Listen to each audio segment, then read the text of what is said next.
Welcome to Learn Golf with Cassie. We're at the pitching range. If you watched last time's video, we were looking at the release 1 using different clubs to get different results, and the upshot was go and watch that video, but for different clubs you get different release and spin and check, etc. And today in this video we're going to look at the release 2 against the release 1 for a long uphill shot. We've got a 40-yard shot into a hill, and how can we best get the ball to stay near the hole? Is the best of a release 2 going to beat the best of release 1? And is the worst of a release 1 going to beat the worst of a release 2? Let's get into it. So we're looking at the far flag. At about 15 yards to the flag, it starts going uphill with a left to right swing. Okay, so from the last video, when I practiced the release 1, I know that I'm going to use my 9-iron because it gets a nice bit of spin, bit of rollout to the hole when it goes up a hill. So I've done this in the previous video, go and check that out. So I'm going to play with the 9-iron for this shot, and for the release 2 I'm going to play with a 52 because a 56 it's got a lot of distance to carry, so I'm going to play with a 52. So if you remember from watching some of our previous videos, the release 2 is the high shot where you're turning on the hip, toe of the club up, club's dropping, and then everything's going around together to a high finish. That'll throw it up high. The club is hinging towards the waist, okay? Whereas the release 1, we're not hinging the wrists at all. We're standing a bit more upright, and we're just hinging back to about waist height and finishing on the left hip. So there's the two differences. This is going to be a lower shot, and the release 2 is going to be the higher shot. I'm going to play the release 2 with the white balls and the release 1 with the colour balls. I'm going to play 5 in a row release 2, 5 in a row release 1. We're going to assume for this test that the ball is sitting okay in a green light position for allowing the release 2 to do it.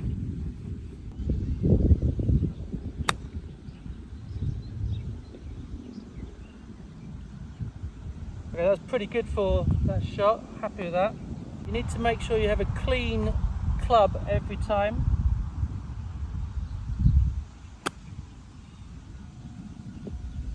A little bit heavy, not the best one.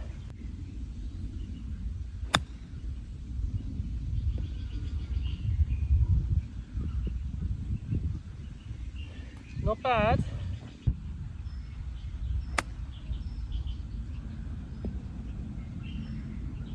A little bit of a pull.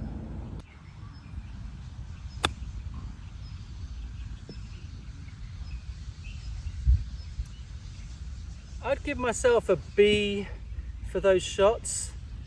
Okay, now we're going with the release 1. That was release 2. Release 1 with a 9-iron.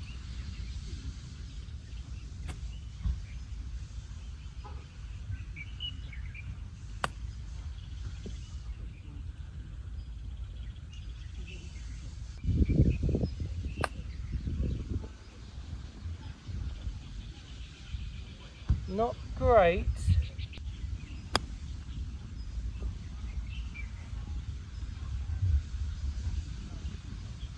A little bit hitty.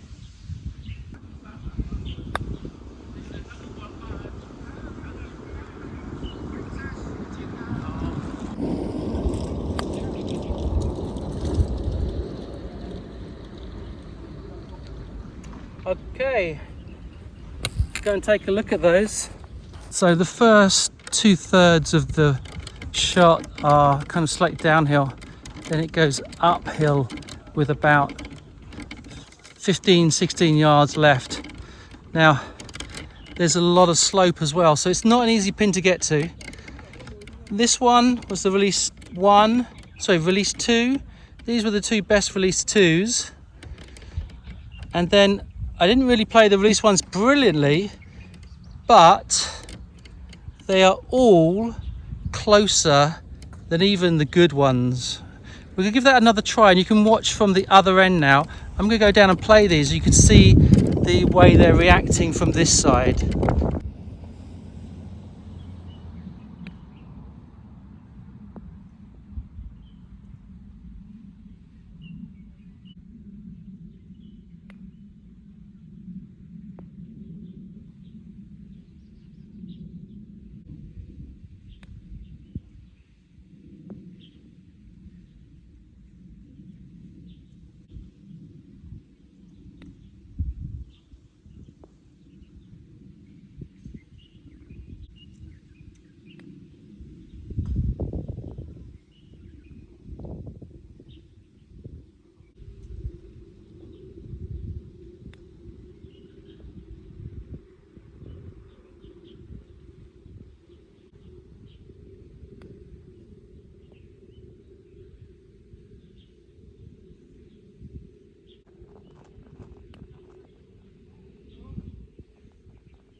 So we got the white balls are release 2, and I actually played those pretty well on this set, and the colour balls are release 1. Now the best release 2 and the best release 1 were about the same, but these were not very good ones by me. Only one of the release 1s was beaten by any of those balls.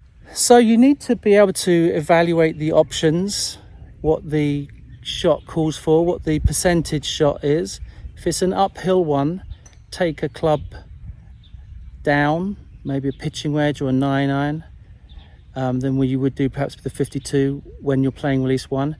If you're going with a release 2, you've got to land it spot on, and I was pretty happy with those 5, and I've been practicing the release 2.